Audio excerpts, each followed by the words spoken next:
گھر میں بابر بھائی کی شادی کے ہنگامے دھیرے دھیرے جاگنے لگے تھے۔ احد کے چونکہ سمسٹر نزدیک تھے، لہٰذا سمر بیگم نے زیادہ شور شرابے سے منع کر رکھا تھا۔ البتہ شام کے وقت ان کی بہنوں اور بھائیوں کی بیٹیاں خوب رونق لگانے آتی تھیں۔ آؤ نا فرحاد، تم بھی ہمارا ساتھ دو، دور بیٹھے کیا دیکھ رہے ہو؟ فرحاد کی ماموزاد ثنا نے ایک ادا سے اسے پکارا تھا، اور وہ جو اس وقت زحا کے متعلق سوچنے میں مگن تھا، اس کی آواز پر حال میں واپس آیا تو بہت بے مزہ ہو کر ناگواری سے اسے دیکھا۔ شکریہ، مجھے ان فضولیات سے کوئی انٹرسٹ نہیں، خوش لہجے میں جواب دیا۔ ہائے، یہ سب فضولیات ہیں؟ ہم تمہارے بھائی کی شادی میں رونق لگا رہے ہیں اور تم خوشی کے اس اظہار کو فضولیات کہہ رہے ہو؟ ثنا تو اس کے کھردرے لہجے پر چپ ہو رہی، مگر ساتھ بیٹھی شینی نے فوراً دہائی دی۔ جب تمہاری شادی ہوگی تب پوچھوں گی کہ اس ہلے گلے میں کتنا مزہ آتا ہے۔ ایک اور کزن نے بے تکلفی سے کہتے ڈھولک کی رسی کو کسا تو تمام لڑکیوں نے فوراً معنی خیز اور شریر نظروں سے ثنا کی طرف دیکھا۔ وہ چلا اٹھا۔ لڑکیوں کے یہ واضح اشارے ہی کم نہ تھے، اس پر ثنا کا شرمانا اس کا ضبط آزما گیا۔ لا حول ولا، وہ تلملا کر اٹھ کھڑا ہوا اور اپنے کمرے کی طرف بڑھ گیا۔ آفس سے واپسی پر ماما نے زبردستی اسے شاپنگ کے لیے گھسیٹ لیا تھا، اور اب جب وہ تھک ہار کر اپنے کمرے میں آ کر آرام کی نیت سے بیٹھا تھا، وہ سب زبردستی بلائے ناگہانی کی صورت میں نازل ہو گئی تھیں۔ چائے کے انتظار میں وہ لاؤنج میں بیٹھا تھا، لہٰذا فوراً اٹھ کر بھی نہ جا سکا، اور یوں ہی ان سب کو یہاں جمع دیکھ کر اسے خیال آیا کہ اگر سفینہ لاج کے مکینوں سے ان کے تعلقات استوار ہوتے تو اس وقت زحا بھی یہیں ہوتی کہ ثنا نے اس کی سوچوں کا تسلسل توڑ دیا۔ لو، یہ حضرت تو چل دیے، شینی نے اسے جاتے دیکھ کر بلند آواز میں کہا تو ثنا نے اس کی اس بلند سرائی پر خاصے سخت تیوروں سے اسے دیکھا۔ ہیلو کزنز، یہ کیا ہو رہا ہے بھئی؟ احد نے اندر آتے ہوئے حالات کی سنگینی کو محسوس کیا تو شگفتگی سے انجان بن کر سوال کیا۔ فی الحال تو نرا سیاپا ہی ہو رہا ہے۔ شینی نے ہی دوبارہ اپنی شامت بلانے کا قصد کیا تھا۔ ثنا نے تقریباً سالم نگلنے کے سے انداز میں اسے گھورا تو وہ چپ ہو رہی۔ احد بھی جانتا تھا کہ بات یقیناً ثنا اور فرحاد سے متعلق ہے، اور ابھی ذرا دیر پہلے اندر آتے ہوئے اس نے فرحاد کو کمرے سے نکلتے ہوئے بھی دیکھا تھا۔ پھر بھی تجاہل عارفانہ سے کام لیتے ہوئے پوچھنے لگا، خیریت؟ ایسا کون سا سانحہ ہو گیا؟ ہائے، ایک سانحہ بھی ہو گیا، مسافر راستے میں کھو گیا۔ شینی کے ساتھ بیٹھی امبر کی زبان پر کھجلی ہوئی، اور اس نے ثنا کی متوقع ناراضگی کا خیال ہونے کے باوجود بڑی بے ساختگی سے کہا تو احد سمیت سب بے اختیار ہنس پڑے۔ انتہائی فضول ہو تم سب۔ غصے سے دہکتی بل کھاتی ثنا جھٹکے سے اٹھی اور کچن کی طرف تیز تیز قدموں سے بڑھ گئی، جہاں سمر بیگم کی موجودگی متوقع تھی۔ آخر کو فرحاد کی شکایت بھی تو کرنی تھی، صرف ایک اسی پر تو بس چلتا تھا اس کا۔ احد کے علاوہ سب نے کسی قدر ترہم آمیز نظروں سے اسے دیکھا تھا۔ فرحاد میں اس کی دلچسپی کوئی ڈھکی چھپی بات نہ تھی، سمر بیگم کی خواہش کا بھی اس دلچسپی میں کافی عمل دخل تھا، تاہم فرحاد کا اکھڑا رویہ بھی کسی نظر سے مخفی نہ تھا۔ وہ سب جانتی تھی کہ فرحاد اس سے حد درجے چڑھتا ہے، مگر خاندان کے بزرگوں کے فیصلے کا ابھی حتمی اعلان چونکہ نہیں ہوا تھا، لہٰذا ثنا کو اس حوالے سے خوب چھیڑا جاتا۔ کوشش تو یہ بھی ہوتی کہ فرحاد کو بھی گھیریں، مگر وہ رسہ توڑانے میں ہمیشہ کامیاب ہو جاتا۔ احد کو اندازہ تھا کہ فرحاد کہیں اور انٹرسٹڈ ہے، اسی لیے وہ دل سے اسی کا حامی تھا۔ اسے معلوم تھا کہ اگر زبردستی کا رشتہ طے ہو بھی گیا تو بھی فرحاد سمجھوتہ کرنے والا نہیں ہے، اسی لیے وہ گاہے بگاہے ماما کو بھی ڈھکے چھپے لفظوں میں یہ باور کرانے کی کوشش کرتا رہتا کہ وہ فرحاد کے سلسلے میں کوئی بھی فیصلہ کرتے ہوئے اس کی رائے اور منشا کو مد نظر رکھیں۔ عجیب ہے یہ تمہارا بھائی بھی احد، آخر یہ ہر وقت انگارے ہی کیوں چبا رکھتا ہے؟ رمنا کے لہجے میں ناگواری تھی۔ ثنا کی بہن ہونے کے ناطے اس کی بے عزتی کو وہ اپنی تذلیل سمجھتی تھی۔ اس وقت بھی بہت زہر خون لہجے میں استفسار کیا۔ ارے ایسی کوئی بات نہیں، اصل میں مزاج کا شاہ ہے میرا بھائی، اسی لیے موڈ بنتے بگڑتے دیر نہیں لگتی۔ تم لوگ بھی آخر کیوں شیر کی کچار میں ہاتھ ڈال بیٹھتی ہو؟ چلو اپنا کام کرو، ڈھولک اٹھاؤ اور شروع ہو جاؤ۔ اس نے اس کی صفائی پیش کرنے کے ساتھ ہی انہیں بھی سرزنش کی اور فوراً ان کی توجہ اس کام کی طرف دلائی جس کے لیے وہ سب یہاں جمع ہوئی تھیں۔ تم ساتھ دو گے؟ شینی نے ادائے خاص سے سوال کیا۔ آف کورس، آخر کو میرے بھائی کی شادی خانہ آبادی ہے، وہ بڑے مزے سے انجان بن کر بولا تھا۔ شینی کلس کر رہ گئی۔ فرحاد اور احد دونوں ہی اپنی ننیال کی اس بے باک اور حد سے بڑی ہوئی بے تکلف کزن سے سخت بیزار رہتے تھے۔ فرحاد تو بنا کسی مروت کے لتاڑ کر رکھ دیتا تھا، البتہ احد ماما سے کسی حد تک دبنے کے باعث ذرا مفاہمت سے کام لیتا۔ اگر وہ فرحاد کی طرح ان کو جھٹک دیتا تو ماما سے کھری کھری سننے کو مل جاتی، اور یہی وہ نہیں چاہتا تھا۔ سمر بیگم اپنے میکے کے بارے میں بے حد حساس تھی، ذرا دیر میں جوان بیٹوں کو گھرکنے لگ جاتی، لہٰذا وہ ضبط سے کام لیتا تھا۔ آج کل تو یوں بھی شرمین کے باعث اس کا موڈ بے حد خوشگوار رہنے لگا تھا، اور پھر سب سے بڑھ کر بھائی کی خوشی تھی، سو امتحانوں کی ٹینشن کے باوجود ہلا گلا کیے رکھتا تھا۔ ڈنر کے بعد سب نے خوب باپر بھائی کا ریکارڈ لگایا، اور پھر آئس کریم کھلانے پر انہیں زبردستی تیار کر کے ان کے ساتھ چل دیں۔ احد کو بھی گھسیٹنے کی کوشش کی، مگر اس کے پاس اسٹڈی کا معقول بہانہ تھا۔ البتہ فرحاد نے ٹکڑا توڑ جواب دے کر ثنا کے برہم مزاج کو مزید خراب کر دیا، تو سمر بیگم بمشکل برداشت کر سکی، اور جو ہی وہ سب باہر نکلی ان کا غصہ جھڑکیوں کی صورت میں برسنے لگا۔ بہت ہی زیادہ مس بہیو کرنے لگے ہو فرحاد، آخر کیا سوچتی ہوں گی میری بھانجیاں بھتیجیاں؟ وہ فرحاد فرحاد کہتے نہیں تھکتی، اور یہاں حضرت کا مزاج ہی نہیں ملتا۔ ماما پلیز، مجھے غیر ضروری بے تکلفی قطعی پسند نہیں، آپ سمجھا دیں انہیں۔ وہ بھی بھرا بیٹھا تھا، فوراً بول اٹھا، انہیں سمجھاؤں یا تمہیں؟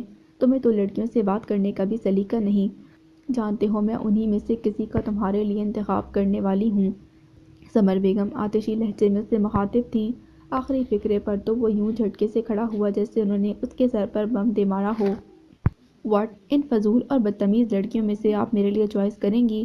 کبھی نہیں ماما، میں ساری زندگی کے لیے یہ عذاب گلے نہیں ڈال سکتا، مجھ سے تو یہ 10 منٹ بھی برداشت نہیں ہوتی، کجا کہ تمام عمر ہرگز نہیں، اس نے صاف کوڑا جواب دے دیا تھا۔ سمر بیگم کے تو گویا تلووں سے لگی سر پر بجھی۔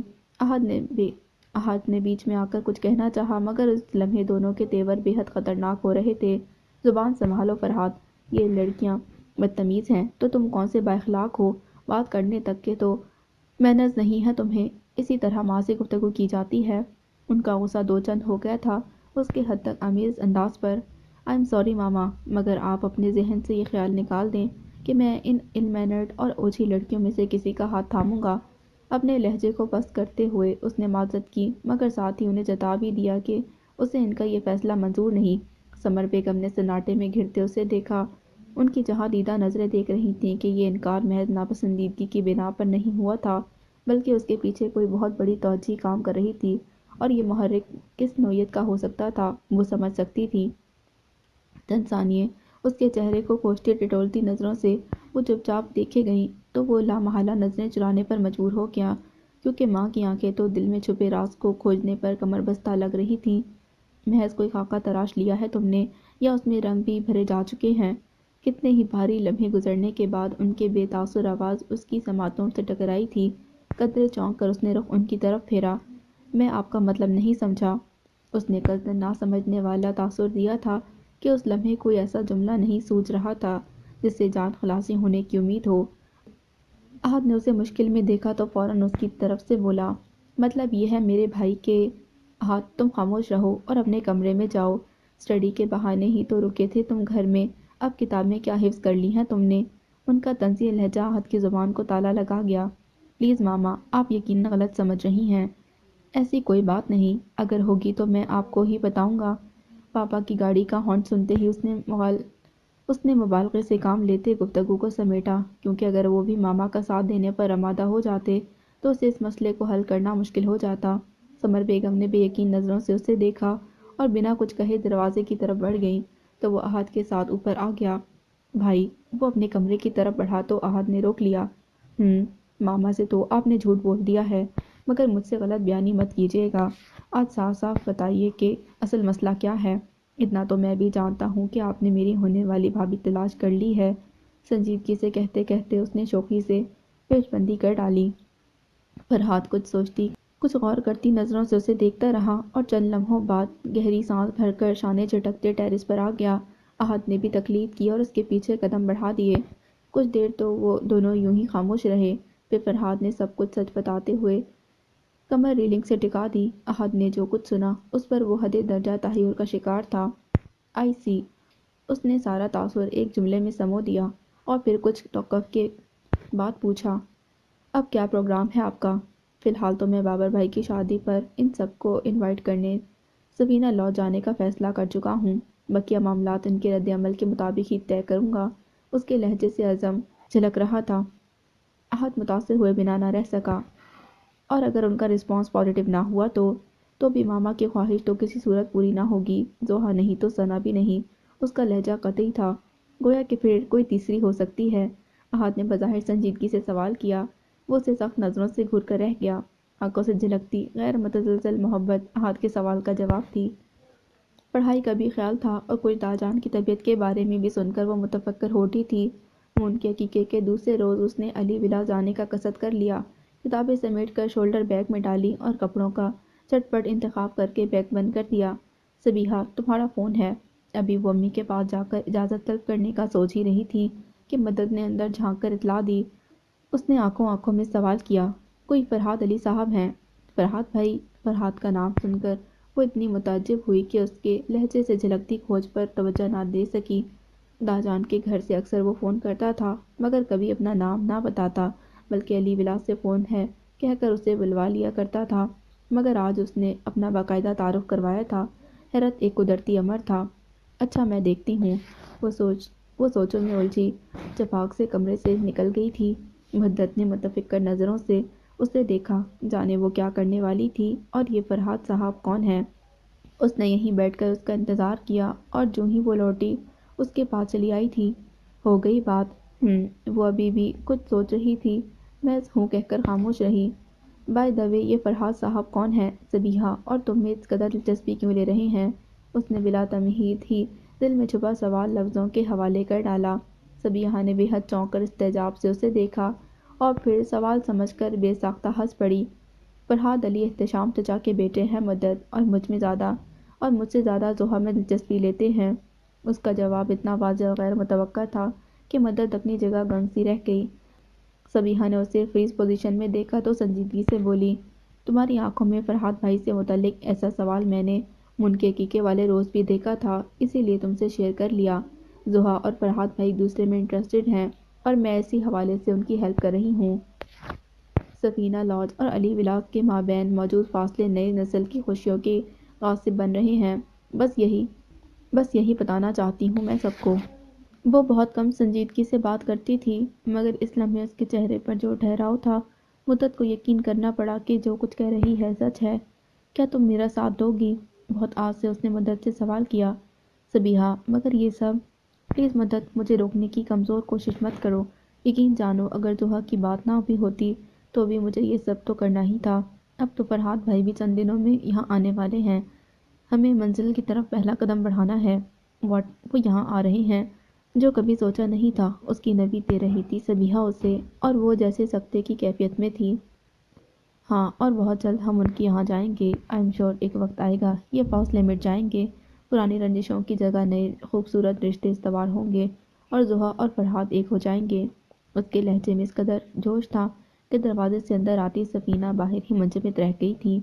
کیا داجان اور دادی جان کو اس سب معاملے کا علم ہے؟ مدت نے بمشکل حیرت سے سوال کیا تھا۔ نہیں، مگر انہیں جلد معلوم ہو جائے گا، اس نے مضبوط لہجے میں کہا تھا۔ اسی لمحے سفینہ بیگم نے کمرے میں قدم رکھا تھا۔ سبیحہ اور مدت انہیں دیکھ کر یکدم سفید پڑ گئیں۔ ان کے چہرے پر ٹھہرے تاثرات سے اندازہ ہو رہا تھا کہ وہ سب سن چکی ہیں۔ سبیحہ کی اوپر کی سانس اوپر اور نیچے کی نیچے رہ گئی۔ دادی جان، آپ… مدت نے بے حد گھبرائے ہوئے انداز میں انہیں دیکھا اور ساتھ کھڑی سبیحہ پر سٹپٹائی ہوئی نظر ڈالی۔ خود سبیحہ کی حالت بھی اس سے مختلف نہ تھی، گھبراہٹ اس کے چہرے پر بھی مترشح تھی۔ کوئی کام تھا دادی جان تو آپ مجھے آواز دے لیتی۔ کچھ دیر پہلے تو وہ مدت کے سامنے بڑی بہادری کا مظاہرہ کر رہی تھی، مگر اس لمحے جب دادی جان کے بے تاثر نگاہیں اس کے چہرے پر جمی ہوئی تھیں، وہ بھی آواز چھوڑے دے رہی تھی۔ گو کہ اس نے کوئی گناہ نہیں کیا تھا، مگر اس وقت حالت ایسے مجرم کی سی ہو رہی تھی جسے رنگے ہاتھوں گرفتار کیا گیا ہو۔ بڑی بڑی آنکھیں تفکر اور حیرت سے مزید کشادہ ہو رہی تھیں۔ سفینہ بیگم نے بے حد گہری نظروں سے ان دونوں کو باری باری دیکھا اور پھر گہری سانس بھر کر مخاطب ہوئیں۔ میرا خیال ہے مون میری سنہری دانوں والی تسبیح یہاں لے آیا ہے، وہی دیکھنے آئی تھی۔ ان کا لہجہ اتنا نارمل اور معمول کے مطابق تھا کہ وہ دونوں شش و پنج میں پڑ گئیں کہ آیا واقعی انہوں نے کچھ سنا بھی ہے کہ نہیں، کیونکہ ان کی ہمیشہ کی جھیل مانند ساکت آنکھوں میں کوئی خاص اور انوکھی کیفیت نظر نہیں آ رہی تھی، بلکہ معمول کے مطابق شفیق اور پیار بھری نگاہیں ان پر مرکوز تھیں۔ ذرا دیر پہلے والا سپاٹ پن اب مفقود تھا۔ جی، وہ آپ کی تسبیح میں نے لی تھی۔ ان کی بات پر جیسے مدت نیند سے بیدار ہوئی تھی، بس صورت پلٹ کر کاؤچ پر پڑے تکیے کے نیچے سے تسبیح نکال کر اس کی طرف بڑھا دی۔ صبیحہ اس دوران نظروں کا زاویہ بدلے ہونٹ کاٹتے عجیب ادھیڑ پن میں مبتلا کھڑی تھی۔ صبیحہ بچے، تم کہیں جا رہی ہو؟ ان کے دلار سے پکارنے پر وہ بھی چونکی۔ اس کے پاس شولڈر بیگ تیار پڑا تھا۔ دادی جان کی نظریں اس پر سے ہوتی صبیحہ کے چہرے پر آ رکیں۔ جی، وہ تذبذب میں پڑ گئی۔ یہ دا جان کی طرف جا رہی ہے دادی جان، مدت نے پست آواز میں انہیں اطلاع دی۔ اوہ! وہ کچھ خاموش رہی۔ سوالیہ نظریں اب تک صبیحہ پر جمی تھیں۔ وہ دراصل دا جان کی طبیعت کچھ دنوں سے خراب ہے۔ ابھی فرحاد بھائی کا فون آیا تھا، ان سے پتہ چلا کہ انہیں دوبارہ سے ٹمپریچر رہنے لگا ہے۔ فرحاد بھائی بھی وہیں ان کے پاس ہیں، مگر میں خود بھی جانا چاہتی ہوں، کچھ اٹکتے ہوئے اس نے کہنا شروع کیا، اور قصداً فرحاد کا ذکر کرتے سفینہ بیگم کے تاثرات نوٹ کرتی نظریں اٹھائیں، مگر ادھر وہی سکوت تھا، جیسے مخاطب نے روزانہ کے کسی معمول کا ذکر کیا ہو۔ وہ دل ہی دل میں ان کے ضبط کی قائل ہو گئی، جبکہ مدت اپنی جگہ سہمی ہوئی کھڑی تھی۔ اپنی امی سے اجازت لے لی تم نے؟ انہوں نے پلٹتے ہوئے سوال کیا۔ جی، میں ابھی ان کے پاس ہی جانے والی تھی۔ اس نے سینے میں اٹکی سانس خارج کی۔ سفینہ بیگم نے ذرا کی ذرا رک کر اس کی بات سنی اور پھر خاموشی سے کمرے کی دہلیز پار کر گئیں۔ یا اللہ! مدت نے ان کے نکلتے ہی گہری سانس لی۔ صبیحہ نے کچھ بے خیال سی نظروں سے مدت کی جانب دیکھا تھا، پھر خاموشی سے بیڈ پر بیٹھ گئی۔ کیا ہوا؟ تم ایک دم ٹینس کیوں نظر آ رہی ہو؟ مدت متفکر سے اس کے قریب چلی آئی، لہجے میں تشویش تھی۔ دا جان کے قصور کی سزا اتنی بڑی ہے مدت، کہ ان کے لیے کسی کے پاس دو لفظ پرسش احوال کے لیے نہیں ہے۔ اس کی آواز بوجھل اور تھکی ہوئی تھی۔ مدت نے بات سمجھ کر بھووں کو اچکاتے اس کی بات کی تائید کی۔ دادی جان نے ایک لفظ بھی ان سے متعلق نہ پوچھا۔ کیا رشتے بھی یوں ٹوٹ جاتے ہیں مدت؟ فاصلوں کی سلیب دلوں میں گڑھ کر محبت کے سارے در مقفل کر ڈالتی ہے، یا خود انسان اپنی محبت کو نفرت کا لبادہ اڑھا کر اتنا سنگ دل بن جاتا ہے کہ پھر کوئی جذبہ، کوئی احساس در دل پر دستک نہیں دے پاتا۔ اس کی آنکھوں میں خفیف سی نمی تیر گئی۔ کتنا دکھ ہوا تھا اسے سفینہ بیگم کے اس رویے کا۔ صرف وہی جانتی تھی، رشتے کی گرہیں اتنی جلدی کھل کر بکھر جاتی ہیں کہ احساس کا ریشم سمیٹا نہیں جا سکتا۔ اس نے تصور بھی نہ کیا تھا۔ پلیز صبیحہ، بی ایزی، تم اس کو اتنا سیریس کیوں لیتی ہو؟ صبیحہ نے سوال کرتی نظروں سے مدت کو دیکھ کر کہا، تو اس کی آنکھوں میں تیرتے آنسو دیکھ کر پریشان ہو اٹھی۔ فوراً اسے ریلیکس کرنے کو بولی۔ ہر شخص کی اپنی زندگی ہے، اور اس سے متعلق فیصلے بھی اس کے اپنے ہی کیے ہوئے ہونے چاہیے۔ تم بھی تو شخصی آزادی اور ڈیسیژن لبرٹی کی قائل ہو، پھر اتنا ہرٹ کیوں ہو رہی ہو؟ وہ مدلل انداز میں نرمی سے اس کا ہاتھ تھامتے ہوئے بولی تو اس نے جھٹکے سے سر اٹھایا۔ لیکن اس کا مطلب یہ تو نہیں کہ انسان اپنے فیصلوں کی سلیب دوسروں کے کندھوں پر رکھ کر انہیں تمام عمر کے لیے باپ چولہ کر دے۔ بہت ٹھہرے ہوئے لہجے میں اس نے سوال کیا۔ یہی بات تم داجان کے لیے بھی تو سوچ سکتی ہو صبیحہ۔ اگر دادی جان نے ان کی جانب پیش رفت نہیں کی تو انہوں نے کون سا قدم اٹھایا بکھرے شیرازے کو سمیٹنے کی خاطر؟ انہوں نے تو اپنے بچوں کے لیے بھی پیچ اپ کرنا گوارا نہیں کیا۔ اب جب کہ بڑھاپے میں قدم رکھ دیا ہے تو اکیلے پن سے بیمار پڑ گئے ہیں۔ جوانی میں اپنی بیوی بچوں کا نہ سوچا، اس بات کی فکر بھی نہ کی کہ پیری میں کون ان کا ساتھ دے گا۔ اب بھی مدت کا ووٹ آف فیور دادی جان کی طرف تھا۔ رشتے غرض کے لیے نہیں نبھائے جاتے مدت۔ اگر دا جان نے مصالحت کی کوشش نہیں کی تو کم از کم دادی جان کو تو رویے میں لچک لانی چاہیے تھی۔ عورت تو خود کو مٹا لیتی ہے مگر اپنے گھر کو مٹنے نہیں دیتی۔ مگر پلیز صبیحہ، اس کا جملہ مکمل ہونے سے پہلے ہی مدت نے اسے ٹوک دیا اور قدرے شکوہ کرتی نظروں سے اسے دیکھتے ہوئے بولی، یہ تم کہہ رہی ہو جبکہ تم بنیادی انسانی حقوق کی زبردست حامی ہو؟ مدت کے انداز میں ملائمت تھی۔ وہ خفت محسوس کیے بنا نہ رہ سکی۔ میرا مطلب کو چھوڑو صبیحہ، صرف اتنا سوچو کہ خدا نخواستہ میرے منہ میں خاک، اگر کوئی تمہارے حقوق اس طرح غصب کرے تو کیا تم اسے معاف کر لو گی اپنا دامن وسیع ایسے شخص کے لیے جس نے تمہیں لمحہ لمحہ انا کی جنگ میں شکست سے دوچار کیا ہو؟ مدت تو گویا اس کا محاسبہ کرنے کھڑی ہو گئی تھی۔ نہیں صبیحہ، تم بھی یہ بات برداشت نہیں کر سکو گی۔ رہ گئی اولاد کی بات تو اولاد کے لیے تو ازل سے عورت پستی چلی آ رہی ہے۔ ظلم اور جبر محض معاشرے کے خوف سے برداشت کرنا سمجھوتا یا قربانی نہیں، بلکہ بذات خود اپنی ذات پر ظلم ہے، اپنے وجود سے زیادتی ہے۔ مدلل لہجے میں کہتی مدت اسے یکدم بہت سمجھدار اور بڑی بڑی لگی۔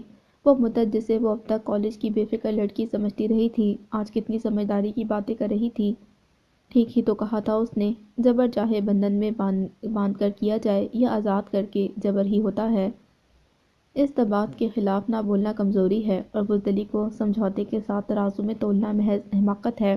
زندگی گزارنے کے لیے صرف سمجھوتے ہی نہیں کرنے چاہیے، بلکہ حالات کو تبدیل کرنے کے لیے کسی نہ کسی رخ پر موڑنے کی کوشش ہی زندگی میں حرارت پیدا کرتی ہے، وگرنہ یکسانیت حیات کی تمام خوبصورتی کو چاٹ لے۔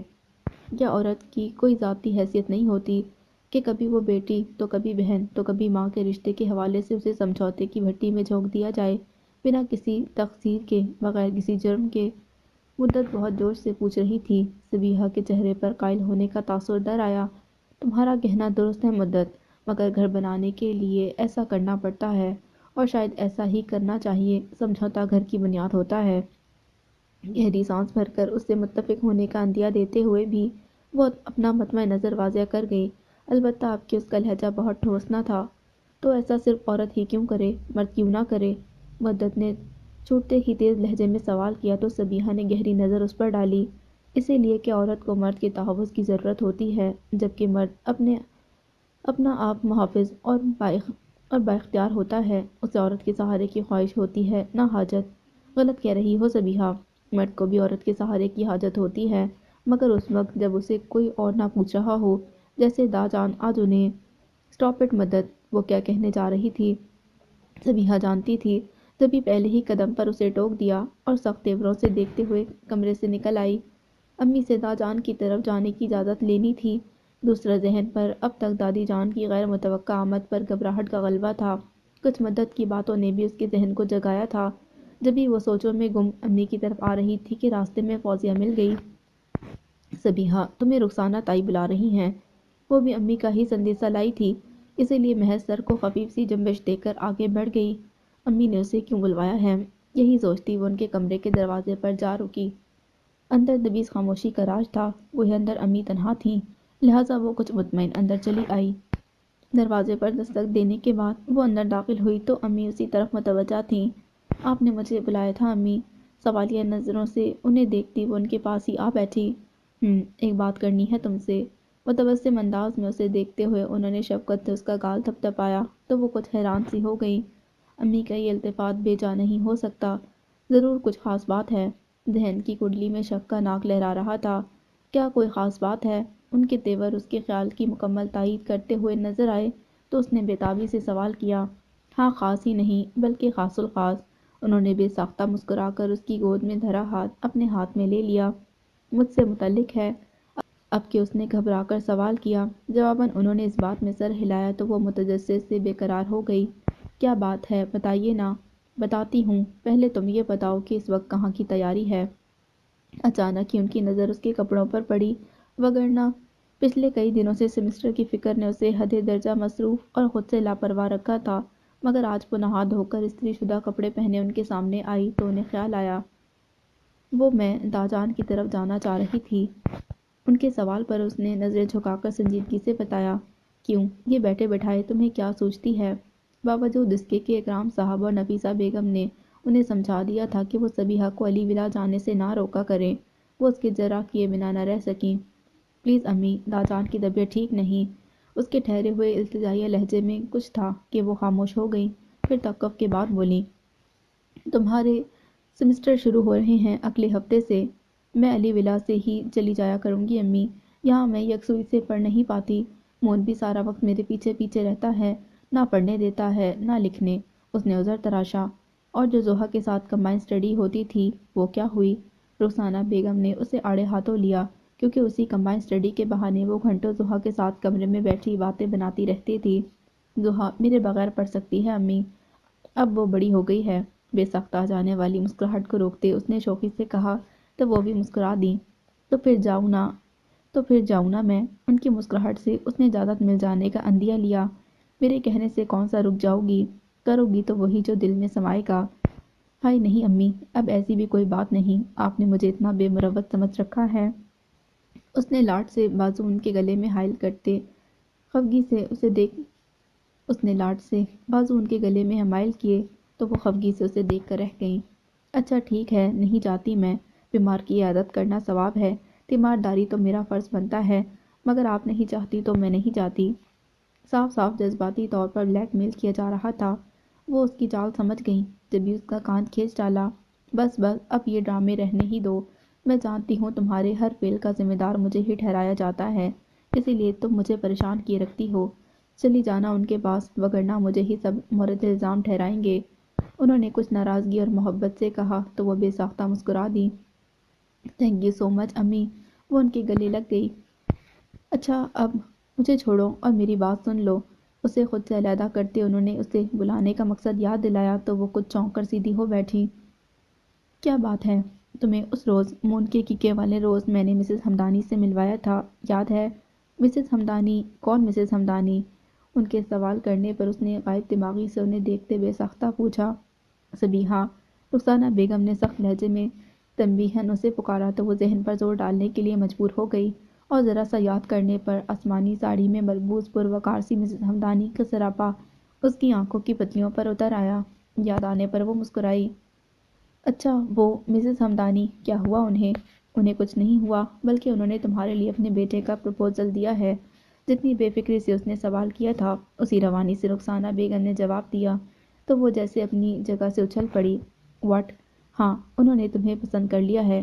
لڑکا ہمارا بھی دیکھا بھالا ہے، تمہارے ابو اور نعیم کو بھی پسند ہے، لہٰذا ہم انہیں ہاں کہنا چاہ رہے ہیں، مجھ سے پوچھے بغیر۔ امی کے صاف صاف فیصلہ سنانے پر اس کی آنکھوں میں نمی اتر آئی۔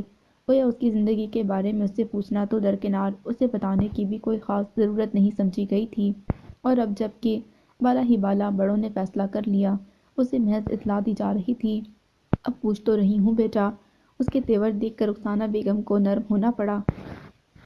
تعصب اور دکھ اس کے چہرے پر تحریر تھا۔ اسے اپنے تعلیم یافتہ والدین سے کم از کم اس رویے کی امید نہیں تھی کہ وہ یوں اس کے علم میں لائے بغیر اس کی زندگی کا اتنا بڑا فیصلہ کر ڈالیں گے۔ اب پوچھ رہی ہیں آپ، یا محض بتا رہی ہیں مجھے، کیا میرے فیصلے کی کوئی گنجائش رکھی ہے آپ نے اور پاپا نے؟ میری رضا، میری خوشی جاننے کی کوشش نہیں کی، صرف اپنا فیصلہ صادر کر دیا آپ سب نے۔ صدمے کی شدت سے اس کی آنکھیں برسنے لگیں۔ رخسانہ بیگم اس کے اس قدر غیر متوقع رد عمل پر کچھ پریشان سی ہو گئیں۔ کیا تمہیں اس رشتے پر اعتراض ہے صبیحہ؟ رخسانہ بیگم کی آواز اسے گہرے کنویں سے آتی محسوس ہوئی۔ ایک جھٹکے سے وہ اٹھ کھڑی ہوئی اور بے حد شاکی نظروں سے انہیں دیکھا۔ کتنا غلط سمجھتی تھی وہ اسے اس رشتے پر اعتراض نہ تھا، بلکہ ان کے رویے کا دکھ تھا۔ اعتراض مجھے آپ کے رویے پر ہے امی، جس بات کا حق مجھے مذہب دیتا ہے آپ نے اس پر بھی اپنا تصرف کر لیا۔ میری رضامندی کی کوئی حیثیت اور اہمیت نہیں آپ کی نگاہ میں؟ اس کے لہجے میں حیرت تھی، گلہ تھا۔ رخسانہ بیگم خفیف سی ہو گئیں۔ سچ ہی تو کہہ رہی تھی وہ، انہوں نے تو مسز ہمدانی کو کل رات فون پر ہاں بھی کہہ دی تھی۔ بیٹا، کیا صرف یہی بات ہے یا تم کسی اور کو؟ امی پلیز۔ رخسانہ بیگم کا جملہ مکمل ہونے سے پہلے ہی اس نے انہیں یکدم روک دیا۔ بہت افسوس ہوا ہے مجھے آپ کی اس بات کا۔ اس کا مطلب تو یہ ہوا کہ آپ نے مجھے سمجھا ہی نہیں۔ شدید تعصب سے کہتی وہ انہیں ہکا بکا چھوڑ کمرے سے تیز قدموں سے نکلتی چلی گئی تو انہوں نے سر دونوں ہاتھوں میں تھام لیا۔ یا خدا، یہ کس مزاج کی لڑکی تو نے مجھے دی ہے، جب سے بڑی ہوئی ہے انگاروں پر چلاتی ہے مجھے۔ صبیحہ کے منفرد مزاج پر وہ خدا سے شاکی تھیں۔ بیٹی کی تو انہیں یوں بھی کوئی خاص خواہش نہ تھی، اس پر خدا نے انہیں 2 بیٹیوں سے نوازا تھا۔ کیا کرتی، اللہ کی امانت تھی، لہٰذا فطرت محبت سے مغلوب ہو کر دونوں کو کانچ کی طرح سنبھال کر پالا تھا۔ مگر شعور آتے ہی صبیحہ کی صاف گوئی نے جیسے وہ ہٹ درمی اور خود سری سے تعبیر کرتی تھیں، ان کی ناک میں دم کر رکھا تھا۔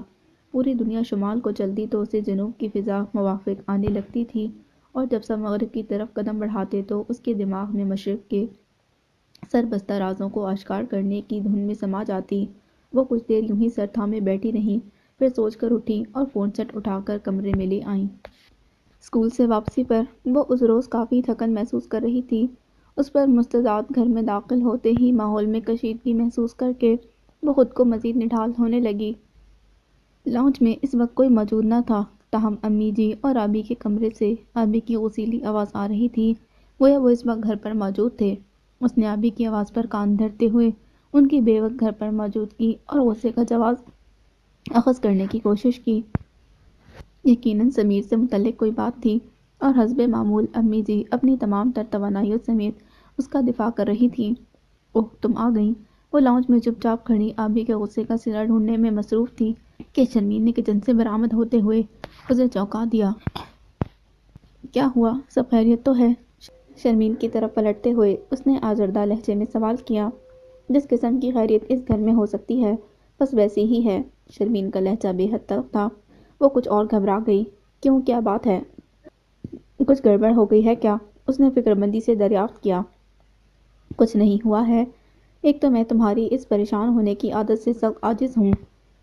ادھر آؤ، پہلے کھانا کھا لو، پھر سن لینا آج کی خاص خبریں۔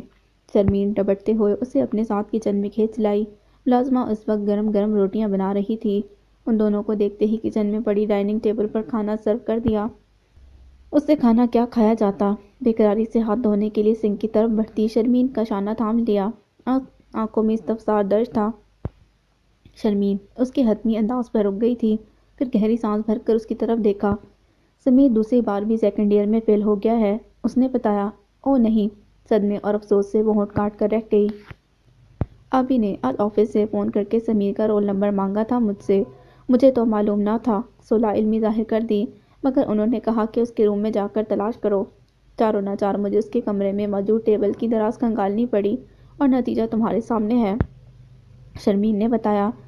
کیا اسی وجہ سے آبی جلد گھر آ گئے؟ اس نے سوال کیا۔ شاید، شرمین نے شانے اچکائے۔ سمیر کہاں ہے؟ گھر پر ہے وہ؟ نہیں، 12 بجے ناشتہ کر کے غائب ہو گیا تھا، اب تک نہیں لوٹا، شرمین کھانے کے لیے بیٹھتے ہوئے بولی۔ اس کا مطلب ہے ابھی اس کی آبی سے ملاقات نہیں ہوئی؟ وہ بھی تھکی تھکی سی کہتے ہوئے کرسی دھکیل کر ٹک گئی۔ ہاں سمجھو ابھی آبی کا غصہ آدھا ہی اترا ہے، شرمین سرسری انداز میں کہہ کر کھانے کی طرف متوجہ ہو چکی تھی۔ یعنی آدھا امتحان باقی ہے؟ اس نے گہرا سانس کھینچتے ہوئے پانی کا گلاس لبوں سے لگا لیا تو شرمین نے چٹتی نظر اس کے متفکر چہرے پر ڈالی، جہاں تھکن کے احساس کے ساتھ ساتھ تردد کی پرچھائیاں بھی نظر آ رہی تھیں۔ کھانا کھاؤ نرمین، تمہاری بھوک ہڑتال سے اس گھر کی روٹین نہیں بدل سکتی۔ سمیر کے حصے کا بوجھ اسے ہی اٹھانے دو، خود پر سوار مت کرو، جو ہوتا ہے ہوتا رہے۔ تمہیں اس قدر ہلکان ہونے کی بھلا کیا ضرورت ہے؟ ہاتھ تھام کر وہ اسے سمجھا رہی تھی۔ نرمین نے اسے رشک بھری نظروں سے دیکھا۔ کاش وہ بھی شرمین کی طرح مضبوط اور قدرے لاپرواہ ہوتی۔ کسی بات، کسی مسئلے کو خود پر غالب نہ آنے دینے کا فن اگر اس کے پاس بھی ہوتا تو بھلا کیا حرج ہو جاتا؟ میں خود کو اس گھر اور اس کے معاملات سے علیحدہ نہیں کر سکتی شرمین، بڑی بے بسی سے اس نے کہا تو شرمین متفق ہونے کے باوجود کہنے لگی، میں تمہیں علیحدہ ہونے یا خود کو آئسولیٹ کرنے کے لیے کہہ بھی نہیں رہی، مگر ہر بات کو اپنے اعصاب پر سوار کرنا بھی قطعی حماقت ہے۔ اس طرح تم محض خود کو اذیت دینے کے سوا کچھ نہیں کرتی۔ خود سوچو، کیا اس طرح تمہارے کڑنے اور پریشان ہونے سے تمام مسائل حل ہو جائیں گے؟ نہیں نا، تو پھر اپنے آپ کو سزا دینا چھوڑ دو۔ شرمین کا ناصحانہ آواز شروع ہو چکا تھا اور وہ سوائے سر جھکانے اور خود کو سرزش کرنے کے کچھ نہیں کر سکتی تھی، سو اب بھی اس بات میں گردن ہلاتی۔ مگر اتنا تو شرمین بھی جانتی تھی اور وہ بھی کہ عمل کرنا کتنا مشکل ہے، لیکن اس وقت خاموش رہنا ہی بہتر تھا۔ جب ہی وہ چپ چاپ لقمے لینے لگی اور جلدی کھانے سے ہاتھ کھینچ کر اٹھ گئی، شرمین نے روکا بھی، مگر اس نے بھوک نہیں ہے کہہ کر کمرے کی راہ لی۔ فی الحال اسے کچھ جرنل وغیرہ بھی چیک کرنے تھے جو وہ اپنے ساتھ لے آئی تھی۔ نیند نہیں آ رہی تھی، اس لیے ایک جرنل کھول کر بیٹھ گئی۔ کچھ وقت ہی سکون سے گزرا کہ باہر سے سمیر اور آبی کی اونچی اونچی آوازوں نے اسے چونکا دیا تھا۔ سمیر گھر آ چکا تھا، گویا طبلِ جنگ بج اٹھا تھا۔ حسب معمول اس میں تو اتنی ہمت تھی نہیں کہ اٹھ کر باہر جاتی، تاہم خود کو بمشکل گھسیٹتی دروازے تک چلی آئی تھی۔ سمیر حسب توقع ڈھٹائی سے آبی کو دو بدو جواب دے رہا تھا۔ اس کا دل اچھل کر حلق میں آ گیا۔ آبی سے اس کی تو جان جاتی تھی، جبکہ وہ کس کمال سے دلیری کا مظاہرہ کرتے ہوئے ان سے بلند لہجے میں بات کر رہا تھا۔ ذرا دیر بعد امی جی کی آواز بھی اس گن گرج میں شامل ہو گئی تو بے بسی کی انتہا پر اس کی آنکھوں سے آنسو پھسل کر گالوں پر لڑک گئے تھے۔ اسی اثناء میں شرمین دروازے پر دستک دے کر اندر چلی آئی۔ معلوم تھا مجھے، تم بزدلوں کی طرح اندر بیٹھی آنسو بہا رہی ہوگی، آسا تلخ لہجہ تھا اس کا۔ نرمین نے بے ساختہ شاکی نظروں سے اسے دیکھا، بجائے باہر نکل کر سمیر کو سمجھانے اور امی جی کو ٹھنڈا کرنے کے۔ تم یہاں رو رہی ہو، کیا فائدہ اسی ہمدردی کا؟ تم بڑی ہو نرمین، کبھی تو آگے بڑھ کر کچھ بولا کرو۔ شرمین کی بات پر آنسو صاف کرتے وہ حیران سی رہ گئی۔ میں سمجھاؤں ان کو؟ وہ جو بڑے ہیں تم سے، مجھ سے، والدین ہیں ہمارے، کیا ہمیں انہیں سمجھانا چاہیے؟ اور کیا وہ ہماری بات سمجھ لیں گے؟ اپنی پریشانی کو اس نے الفاظ دیے تھے۔ امی جی یا آبی کو نہ صحیح، ہم سمیر کو تو سمجھا سکتے ہیں۔ شرمین کا لہجہ نرمین کو شرمندہ کر گیا تھا۔ سچ کہہ رہی تھی وہ۔ جب بھی وہ آبی اور امی جی سے کچھ کہنے کے لیے آگے بڑھتی، نرمین اسے سمجھا بجھا کر چپ کرا دیتی۔ کبھی اسے دل کی بات اس خوف سے زبان پر نہ لانے دی کہ کہیں آبی کے عتاب کا نشانہ سمیر کی طرح وہ دونوں بھی نہ بنے، بلکہ وہ تو سمیر کو بھی زبان بندی کی راہ ہی دکھاتی تھی۔ مگر امی کی طرفداریوں اور ہمت افزائیوں نے اس کو حد درجہ خودسر اور بے لگام بنا دیا تھا۔ جو شے دن کے اجالے میں نظر نہ آئے، وہ چراغ دکھانے سے بھی دکھائی نہیں دیتی شرمین۔ امی جی اور ابھی دونوں جانتے ہیں کہ اولاد اپنے والدین سے کیا چاہتی ہے اور کیا ڈیزرو کرتی ہے۔ میرے تمہارے کہہ دینے سے بھی کوئی اثر نہیں پڑتا۔ یقین کرو، سمیر کو دیکھو، اسے کیا ملا؟ وہ تو اپنے تئیں حق کے لیے بولتا ہے۔ اس نے رسانیت سے تکے تکے لہجے میں شرمین کو سمجھایا۔ اسے تو تم رہنے دو، وہ تو محض امی جی کا مہرہ بن کر رہ گیا ہے۔ شرمین نے ہنکار بھر کر طنز سے کہا تو وہ اسے خالی خالی نظروں سے دیکھنے لگی۔ بیکار باتوں میں پڑھ کر پڑھائی سے بھی غافل ہو گیا ہے وہ۔ ابھی کا غصہ آسمان سے باتیں کر رہا ہے، جبکہ امی جی کی طرفداریاں ہی ختم ہونے میں نہیں آ رہی۔ سارا سال ایک مرتبہ بھی ابھی یا امی جی نے اسے پڑھنے کے لیے نہیں کہا۔ ہم کہتے تھے تو سنتا نہیں تھا، اور اب جب فیل ہو گیا ہے تو طیش میں آ گئے ہیں۔ سچ تو یہ ہے کہ امی جی کی غلط تربیت اور غیر معمولی ڈھیل نے اسے کسی کام کا نہیں چھوڑا۔ کبھی کبھی تو مجھے لگتا ہے وہ سمیر کو بگاڑ رہی ہیں۔ بے پناہ رنجیدگی سے وہ کہہ رہی تھی۔ نرمین کے پاس کوئی جواب نہ تھا، پھر بھی اس کا دل صاف کرنے کو کہنے لگی، ایسی بات نہیں شرمین، اصل میں وہ اسے آبی کی ڈانٹ سے بچانا چاہ رہی ہوں گی۔ ماں ہے نا، اسی لیے اولاد کی طرفداری کرتی ہیں۔ انداز صاف اسے بہلانے والا تھا۔ وہ استہزائیہ سی ہنستی تھی۔ اولاد کا دفاع کرنے اور اسے تباہ کرنے میں فرق ہوتا ہے نرمین، اتنا تو میں سمجھ سکتی ہوں۔ یہ آوازیں سن رہی ہو؟ اس نے خاموش ہو کر لاؤنج میں گونجنے والی ان تینوں کی تلخ کلامی کی طرف توجہ دلائی جو اس لمحے سماعتوں پر گراں بوجھ محسوس ہو رہی تھیں۔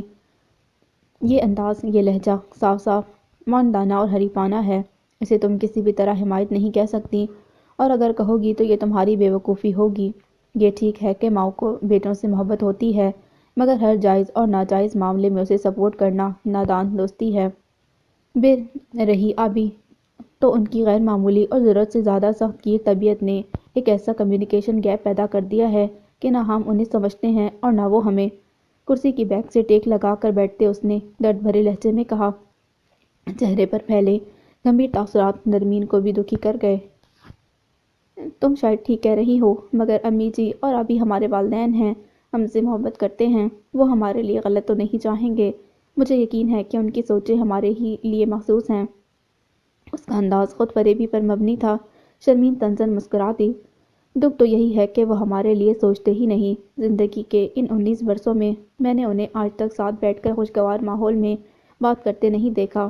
ہر وقت لڑائی، ناراضگی اور کشیدگی۔ آبی اور امی جی کے تنازعات ہماری زندگی کی خوشیوں کے غاصب بن رہے ہیں۔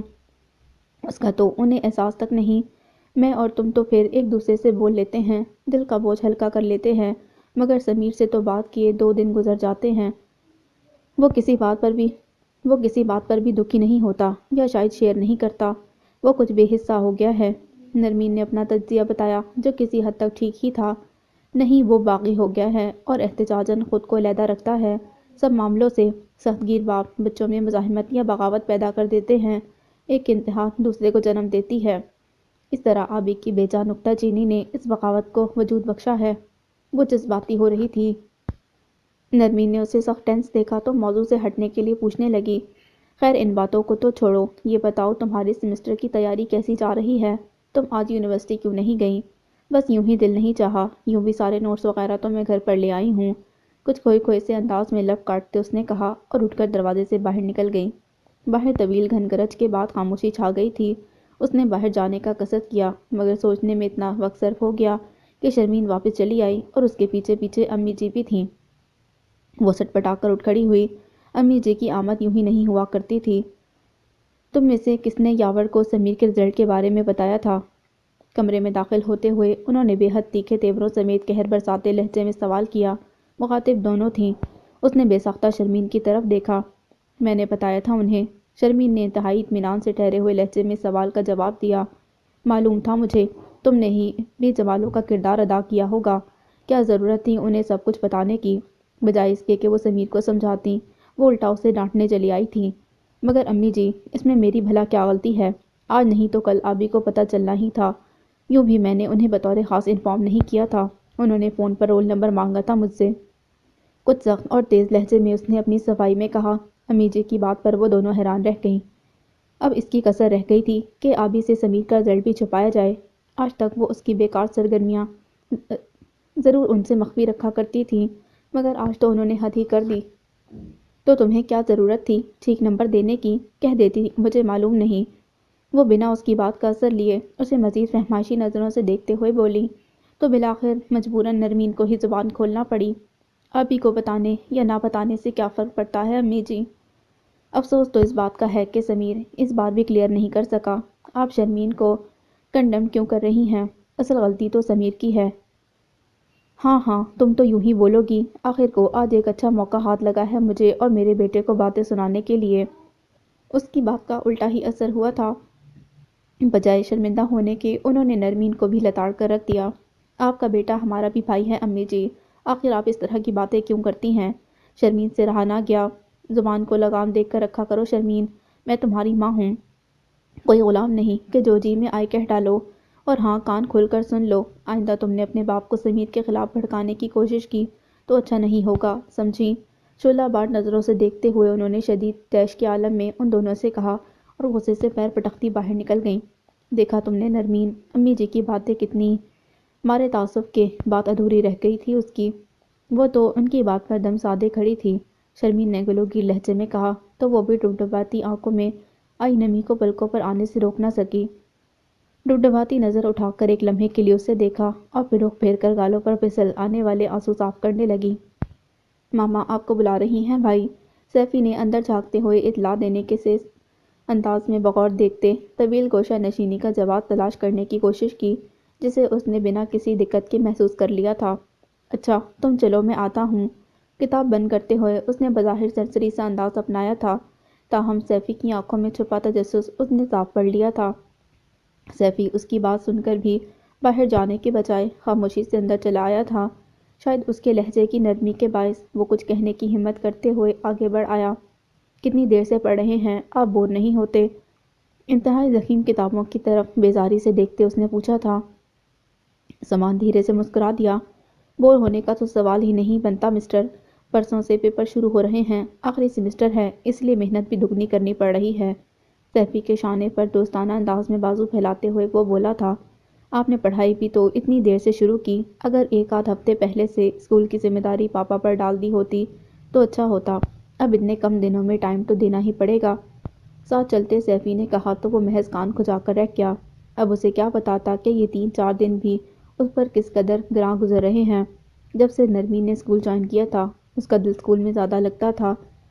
اس کے لیے وہاں ایک ناقابل نظر انداز کشش جنم لے چکی تھی اور وہ اس سربستہ راز جیسی لڑکی کو کھوجنے کی کوششیں کرتا تھا جو اسے نہ جانے کیسے اور کیوں اتنی عزیز ہو گئی تھی کہ اس کی سوچو اس کے دماغ کا حصہ بن گئی تھی۔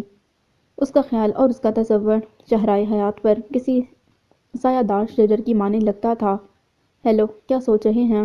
ماما کے کمرے کے دروازے پر پہنچنے پر سیفی نے اسے چونکا دیا تھا۔ یہی سوچ رہا تھا کہ تم ٹھیک کہہ رہے ہو، کافی دیر ہو گئی مجھ سے کہ امتحان یوں سر پر آ گئے۔ مسکراتے ہوئے وہ اس کے ساتھ اندر آ گیا۔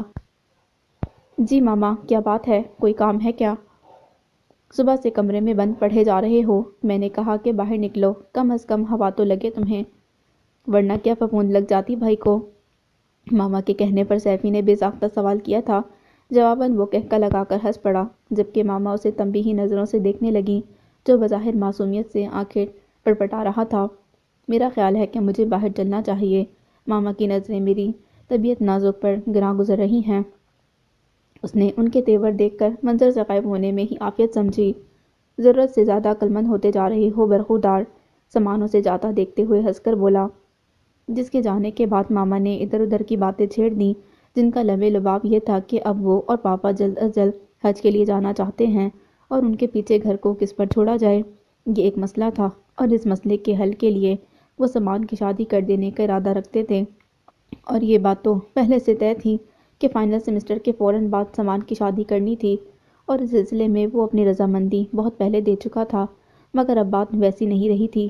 گزرے کچھ مہینے اس کی زندگی میں ایک اہم اور انقلابی تبدیلی لائے تھے، لہٰذا جس نے 1 سال پہلے جہاں چاہے شادی طے کرنے کا فیصلہ والدین پر چھوڑ دیا تھا، آج ماما کی بات سن کر قدرے پریشان ہو اٹھا۔ کیا آپ نے کہیں بات طے کر دی ہے؟ ڈرتے ڈرتے نظر اٹھا کر اس نے بے حد سنجیدگی سے سوال کیا۔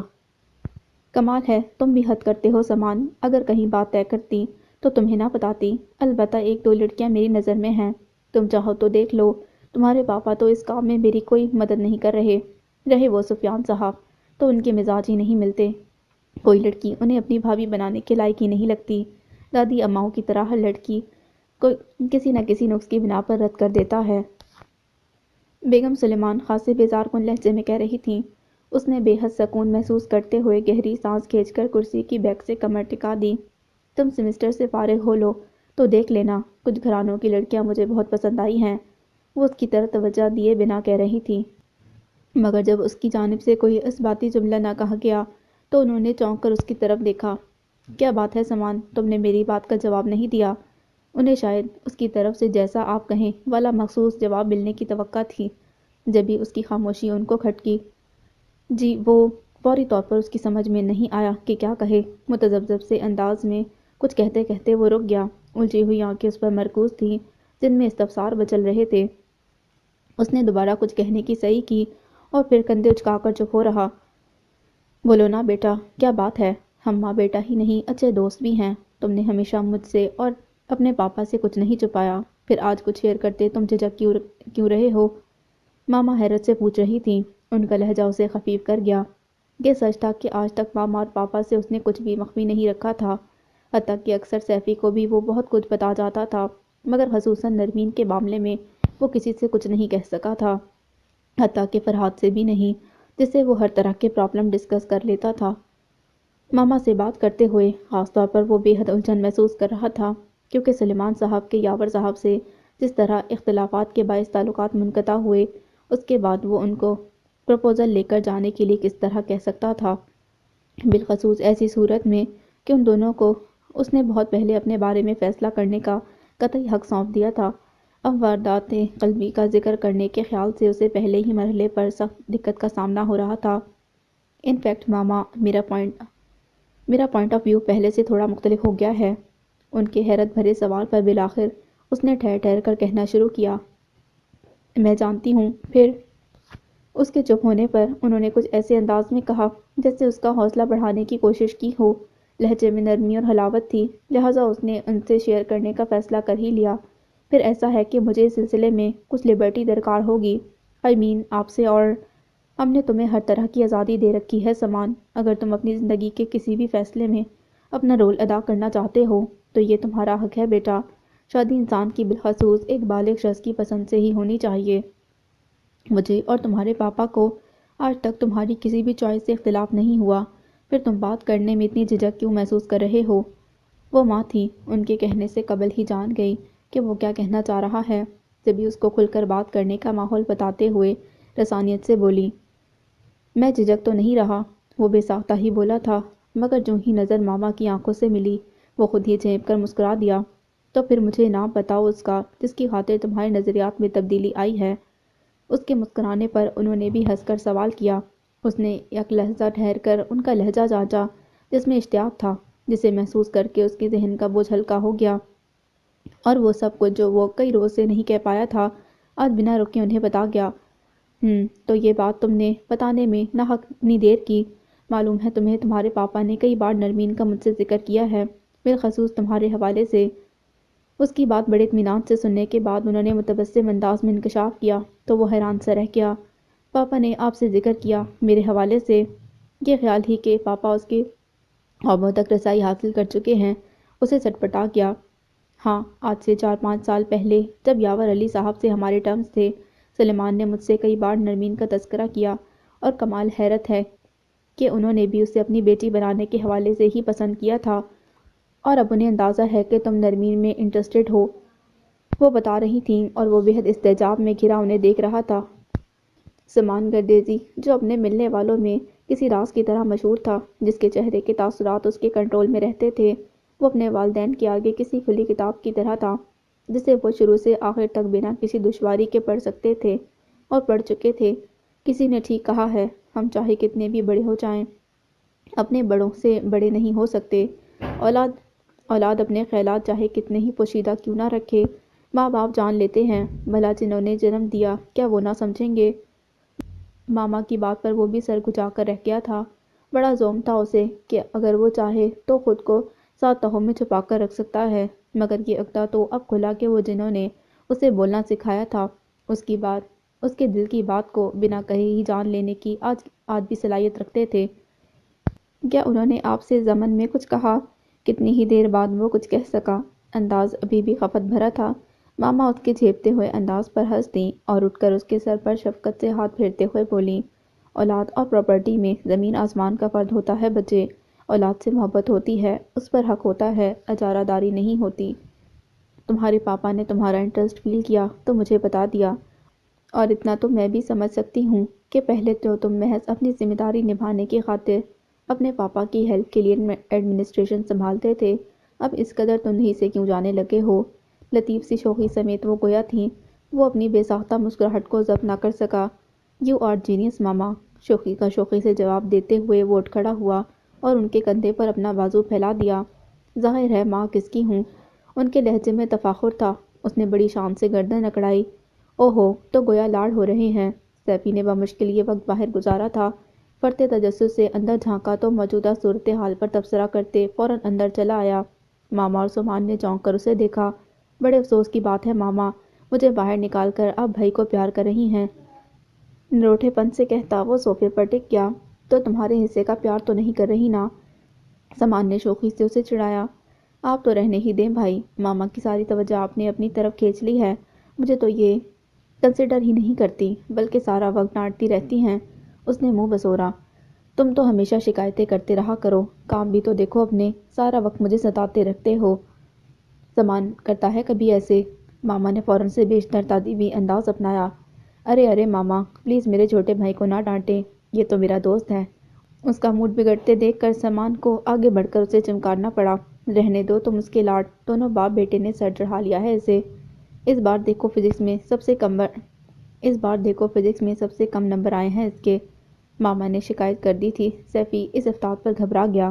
بڑی مشکل سے انہیں سمجھایا تھا کہ وہ سمان کو نہ بتائیں، کیونکہ ایسی خبر سنتے ہی وہ دوست سے یکدم بڑا بھائی بن جاتا تھا، مگر ماما اس وقت سارے وعدے وعید بھلا کر اس کی شکایت کر گئیں۔ یہ کیا سن رہا ہوں میں سیفی؟ اس نے بھاگنے کا ارادہ کرتے سیفی کا کان پکڑ لیا تو وہ منت پر اتر آیا۔ پلیز بھائی، آئی ایم سوری، آئندہ آپ کو ایسی شکایت نہیں ہوگی۔ چہرے پر معصومیت طاری ہو گئی۔ ماما مسکراہٹ دباتے ہوئے کمرے سے باہر نکل گئی تھیں۔ مگر اس بار ایسا کیوں ہوا؟ وہ مصنوعی غصے سے پوچھ رہا تھا۔ وہ انفیکٹ مجھے فزکس کے ٹیچر سخت برے لگتے ہیں، ساری توجہ کلاس میں موجود لڑکیوں کو دیتے ہیں، اس نے برا سا منہ بنا کر بتایا تھا۔ سیفی، سمان نے ٹوکا، سچ کہہ رہا ہوں بھائی، بلیو می، میں ہی نہیں ساری کلاس کے لڑکے ان سے سخت چڑھتے ہیں، وہ ہیں ہی ایسے۔ سینے پر بازو لپیٹتے ہوئے اس نے یقین دلانے کی کوشش کی۔ مگر اس کا فزکس سے کیا تعلق؟ اس نے آنکھیں نکالیں۔ تعلق ہے بھائی، جب پڑھانے والا ہی اچھا نہیں ہوگا تو سبجیکٹ میں دل خاک لگے گا۔ اسی لیے تو میں آپ سے کہتا ہوں کہ خر دماغ ٹیچرز ہمیشہ بچوں کا فیوچر تاریک کر دیتے ہیں۔ اس کا مقررانہ انداز اود آیا تھا۔ آپ مجھے کوئی بے حد نفیس سی ٹیچر کی ٹیوشن رکھ دیں، پھر دیکھیں فزکس میں A1 مارکس نہ آئے تو میرا نام سفیان گردیزی نہیں۔ اس کے لہجے میں جو وثوق اور خواہش تھی، بے ساختہ سمان کو نرمین یاد آ گئی تھی، جس کی کلاس کی اسٹوڈنٹس کا اب فیورٹ سبجیکٹ فزکس تھا، کیونکہ اسے مس نرمین پڑھاتی تھیں۔ کہاں کھو گئے بھائی؟ میں نے کچھ کہا ہے آپ سے؟ سیفی نے چٹکی بجا کر اسے متوجہ کیا تو وہ مسکراتا ہوا سر ہلا کر اپنے کمرے میں لوٹ آیا۔ اب پڑھنے کا موڈ نہیں ہو رہا۔ ماما کی سنائی ہوئی خبر اس کے لیے بہت سی مسرتیں لائی تھی۔ گویا ماما اور پاپا اس کی خواہش سے متفق تھے، اس کی راہ میں کوئی رکاوٹ نہیں ہے۔ یہ خیال اس قدر حسین تھا کہ وہ خود کو نرمین کے بارے میں سوچنے سے روک نہ سکا۔ غزل کہنا، کسی سچی محبت کی جدائی پر دکھوں کے درمیان رہ کر وفا کی نظم لکھ لینا ابھی ممکن نہیں ہے، ابھی ممکن نہیں ہے، ابھی ممکن نہیں ہے۔ وہ احد کی محبت کو قبول کرنے کی پوزیشن میں نہیں تھی، اسی لیے اس سے گریز برتنے کی خواہش میں لاشعوری طور پر اسے نظر انداز کر رہی تھی، اور یہ بات گو کہ اس کے لیے قابل قبول نہ تھی، مگر پھر بھی وہ ضبط سے کام لینے پر مجبور تھا۔ جن کو چاہا جاتا ہے ان کے ناز نخرے اٹھائے جاتے ہیں، مگر یہاں بات نخرے یا ناز کی نہیں تھی، بلکہ ادھر معاملہ ہی شدید رد عمل کا تھا، اور احد باوجود اس کے کہ کسی حد تک اس کی فطرت اور اس کے گرے سے واقف ہو گیا تھا، اس کے رویے کو اب سمجھنے کی کوشش میں الجھے جا رہا تھا۔ یہ سوال اس کے اعصاب پر سوار ہو گیا تھا کہ آیا شرمین کو خود پر اعتبار نہیں ہے، یا احد پر یقین کرنا اسے مشکل لگ رہا ہے، یا پھر ان دونوں صورتوں سے قطع نظر وہ محض اپنی انا کے گنبدِ بے در میں محصور ہے۔ سمسٹر کے باعث وہ سب اتنے مصروف ہو گئے کہ احد کے بہت سارے سوال اس کے دل میں ہی رہ گئے تھے۔ دوسرے گھر میں بابر بھائی کی شادی کے ہنگامے جاگ اٹھے تھے۔ یونیورسٹی وہ اسی لیے آنے پر مجبور تھا کہ گھر میں پڑھنا آسان نہ تھا۔ شادی میں صرف مہینہ بھر رہ گیا تھا۔ کارڈ بانٹنے کا کام شروع ہو چکا تھا۔ سحر بیگم نے آج فرحات کو کچھ کارڈز تھمائے تھے۔ آج کہاں کہاں جانا ہے؟ کار میں بیٹھتے ہوئے احد نے پوچھا۔ آج تو میں صرف ایک جگہ جانے کا ارادہ رکھتا ہوں، گاڑی ریورس کرتے فرحات نے مسکرا کر خاصے پراسرار لہجے میں کہا، تو احد نے بھویں اچکا کر سوالیہ تاثر دیا۔ بس دیکھتے جاؤ۔ وہ خاصی ترنگ میں تھا۔ احد کچھ کھٹک سا گیا۔ ڈرائیونگ سپیڈ بے حد تیز تھی۔ بھائی خیریت تو ہے؟ کہیں عالم بالا جانے کا پروگرام تو نہیں؟ اگر ایسا کوئی ارادہ ہے تو پلیز مجھے یہیں ڈراپ کر دیں، مجھے ابھی بہت سے نیک کام کرنے ہیں دنیا میں۔ اس کی تیز رفتاری پر احد نے سہمنے کی بے حد اچھی اداکاری کرتے ہوئے کہا تو وہ بے ساختہ ہنس پڑا۔ ماشاءاللہ، مسرت چہرے سے ٹپکے پڑ رہی ہے۔ مجھے تو دال میں کچھ کالا نظر آ رہا ہے۔ پلیز مجھے ابھی سے بریفنگ دے دیجیے، کہیں ایسا نہ ہو کہ فرط استعجاب میں فوت ہی ہو جاؤں۔ فضول باتیں مت کرو احد، بس خاموشی سے دیکھتے رہو۔ مسکراہٹ لبوں کی تلاش میں سجائے چپ چاپ ڈرائیونگ کرتا رہا۔ اس دوران احد نے اس سے بہت کچھ پوچھنا چاہا، مگر اس نے کوئی بات نہ بتائی، اور جب بریک لگا کر اس نے احد کو تڑنے کا اشارہ کیا تو سامنے ہی عالی شان طویل و عریض کوٹھی کی پیشانی پر جگمگاتے نفیسہ لاج کے حروف اسے منجمد کر گئے۔ بھائی، اس نے بے حد استعجاب سے رخ موڑ کر مطمئن بیٹھے فرحات کی جانب سوالیہ نظروں سے دیکھا۔ ارے بھائی، مجھے کیا دیکھے جا رہے ہو؟ گاڑی سے اترو اور بیل بجا کر آؤ۔ احد کے تحیر کے جواب میں فرحات نے بے حد سکون سے اس کا حیرت گویا نظر انداز کرتے اگنیشن سے چابی نکالتے ہوئے کہا، تو احد نے قدرے الجھن آمیز نظروں سے اسے دیکھا۔ آر یو شیور بھائی، آپ کو یہاں ہی آنا تھا؟ وہ بھی کچھ بے یقین سا تھا۔ فرحات یہاں آنے کے ارادے سے گھر سے نکلا ہے، یہ بات تو اس کے سان و گمان میں بھی نہ تھی۔ پازیٹیو؟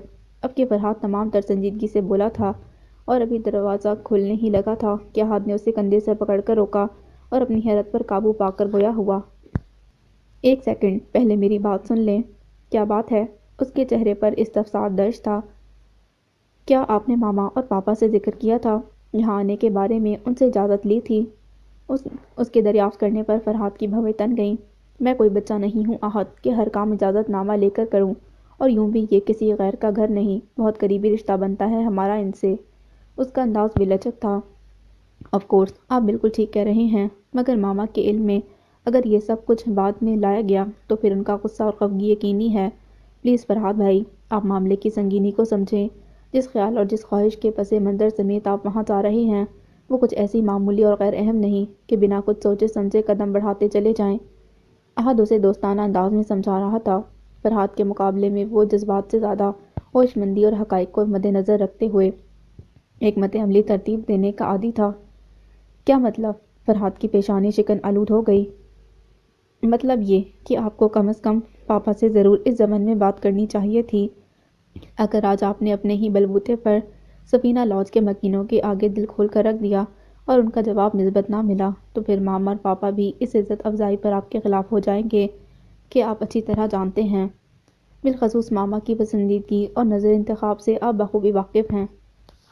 احد اپنے تئیں اسے سمجھا رہا تھا، حقیقت کا آئینہ دکھا رہا تھا، مگر فرحات کے چہرے پر متاثر ہونے کا کوئی تاثر نہ تھا۔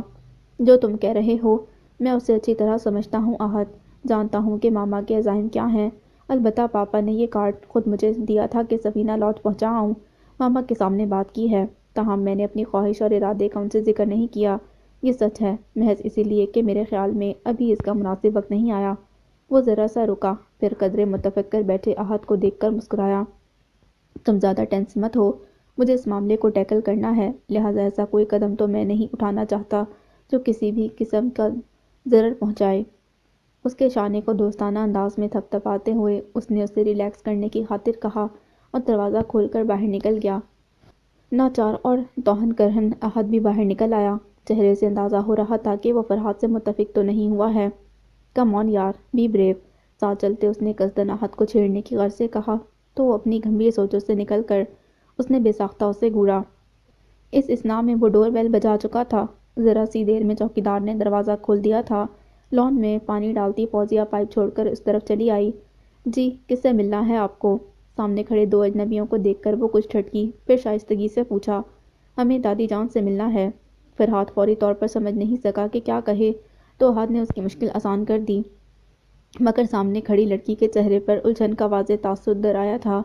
جی، سوالیہ اور استجابیہ جی پر وہ دونوں بھی کچھ گڑبڑا گئے تھے۔ ان فیکٹ ہم علی ولا سے آئے ہیں، غالباً سفینہ دادی یہیں ہوتی ہیں۔ اب کہ فرحات نے سیدھے سبھاؤ بات کہہ ڈالی۔ واٹ؟ فوزیہ تو گویا حیرت اور استعجاب سے بے ہوش ہونے کو تھی۔ صبیحہ سے اپنے دیگر عمر ذات کے متعلق اس نے سنا تو تھا، مگر اسے کوئی الف لیلہ داستان سمجھ کر بھول گئی تھی۔ مگر آج اس داستان کے کچھ کردار زندہ اور جاوید سامنے آ کھڑے ہوئے تو اس کی سٹی گم ہو گئی۔ کچھ سمجھ نہ آیا تو ان دونوں کو ہکا بکا وہیں چھوڑ کر منہ پر ہاتھ رکھ کر اندر بھاگ کھڑی ہوئی۔ ماشاء اللہ، یہ تو انداز استقبال ہے، لگتا ہے محترمہ اندر سے بندوق لانے گئی ہیں۔ احد اس درجے گھبراہٹ پر بولے بنا نہ رہ سکا تھا۔ فرحات نے محض ایک نظر ڈالنا جواباً خیال کیا۔ چند سیکنڈز کا انتظار بھی گویا صدیوں پر محیط تھا۔ دونوں بیک وقت آس و نراس میں گھرے ہوئے تھے۔ کچھ یقین نہ تھا کہ یہاں سے مثبت انداز میں استقبال کیا جائے گا یا گہری ناواقفیت کی بنا پر واپسی کی راہ دکھائی جائے گی۔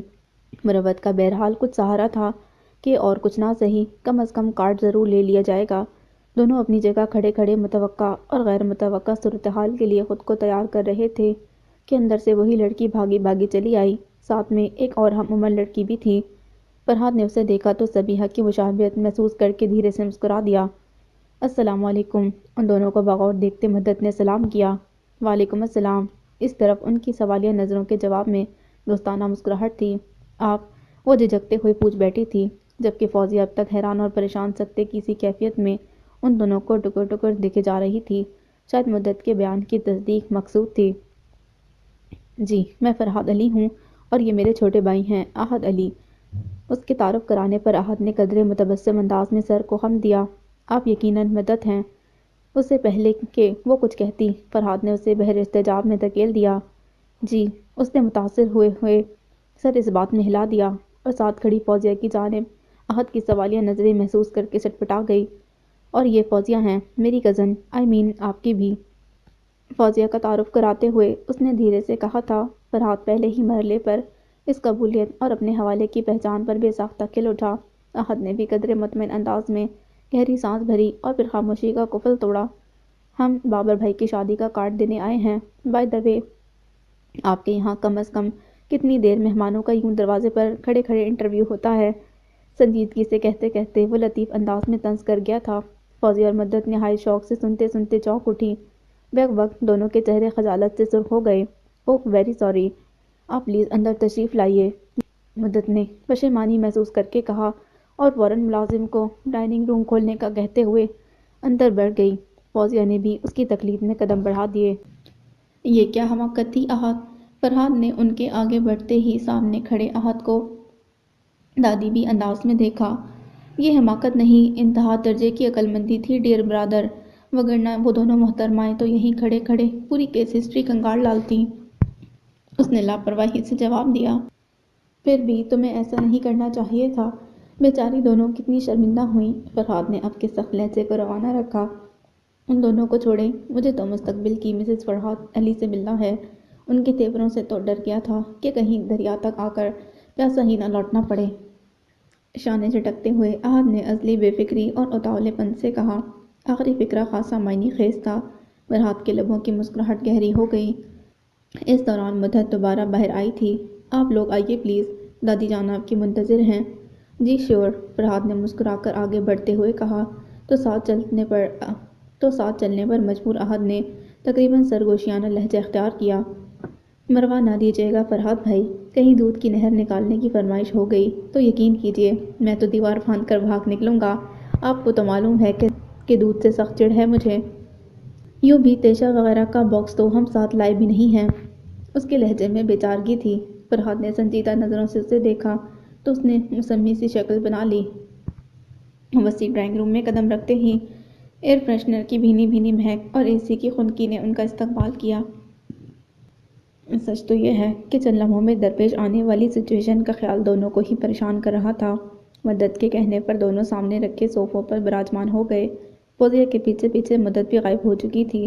فرحات کا خیال تھا کہ اب ذرا ہی دیر میں سبیحہ بھاگی چلی آئے گی، مگر ایسا نہ ہوا۔ قدر تاخیر سے ایک مشفق سی سن رسیدہ خاتون سفید لباس میں ملبوس اندر تشریف لائیں۔ وہ دونوں احتراماً اضطرابی انداز میں اٹھ کھڑے ہوئے، سلام کا سر اشارے سے جواب دیتی۔ نفیسہ بیگم ان دونوں کے مقابل رکھی ساگوان کی خوبصورت منقش کرسی پر بیٹھ گئی تھیں۔ گہری نظریں ان دونوں کا احاطہ کیے ہوئے تھیں۔ احد نے بالخصوص مضطرب انداز میں پہلو بدلا، جبکہ فرحات نظروں کا زاویہ بدلتے ہوئے اپنے اضطرار کو ان کی نظروں سے اوجھل اور مخفی رکھنے کی صحیح کر رہا تھا۔ جی بیٹا، آپ لوگ مجھ سے ملنے آئے ہیں۔ وہ دونوں ان کے بیٹھنے کے بعد بھی چند ثانیے چپ بیٹھے گفتگو کا آغاز کرنے کے لیے سرا ڈھونڈتے رہے تھے تو نفیسہ بیگم کی حلاوت آمیز لہجہ اور آواز دونوں کو چونکا گئی۔ جی، مجھے احد کہتے ہیں اور یہ فرحات ہیں۔ احد کا تعارف نفیسہ بیگم نے مکمل کر دیا تھا۔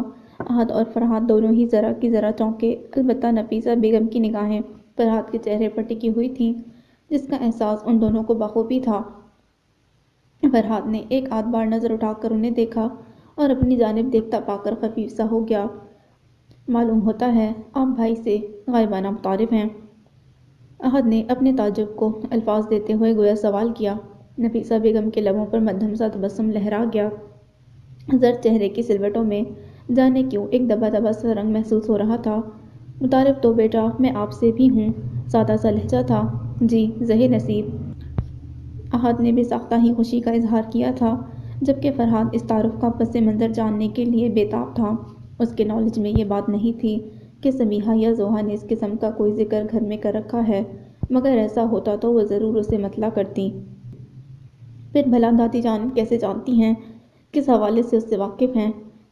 یہ ایک جواب طلب سوال تھا، مگر انہوں نے ان کے چہرے پر تحریر سوال کا جواب دینے کی ضرورت محسوس نہ کی۔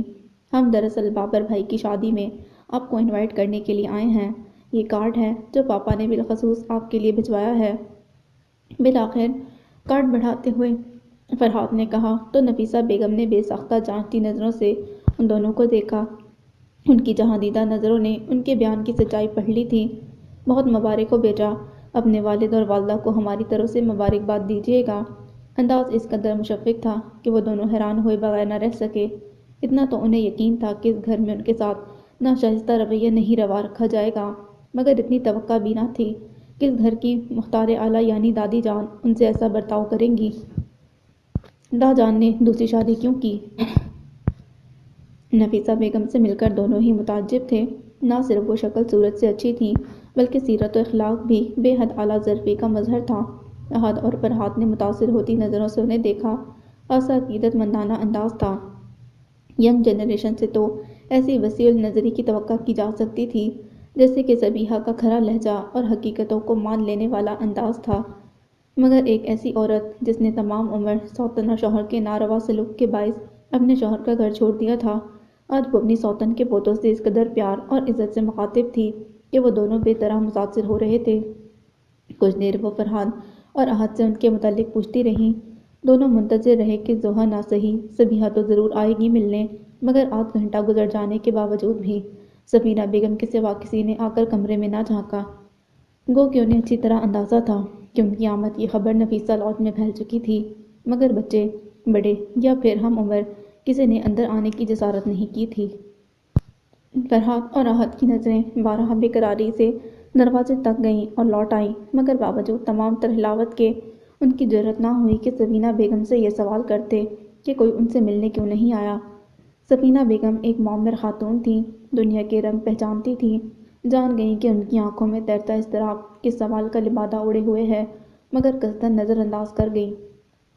لہٰذا مزید 10 منٹ گزرنے کے بعد وہ دونوں اٹھ کھڑے ہوئے اور اجازت طلب کر لی۔ بیٹھتے بیٹا، کیا جلدی ہے آپ لوگوں کو؟ سفینہ بیگم نے سنجیدگی سے پوچھا۔ نہیں، بس اب چلیں گے، کہیں اور بھی جانا ہے، آپ آئیے گا ضرور، فرحات نے سنجیدہ سی مسکراہٹ سمیت کہا۔ گھر والوں کو دعا کہیے گا، خدا بخیر و خوبی اس پر سے سبکدوش ہونے کی توفیق دے۔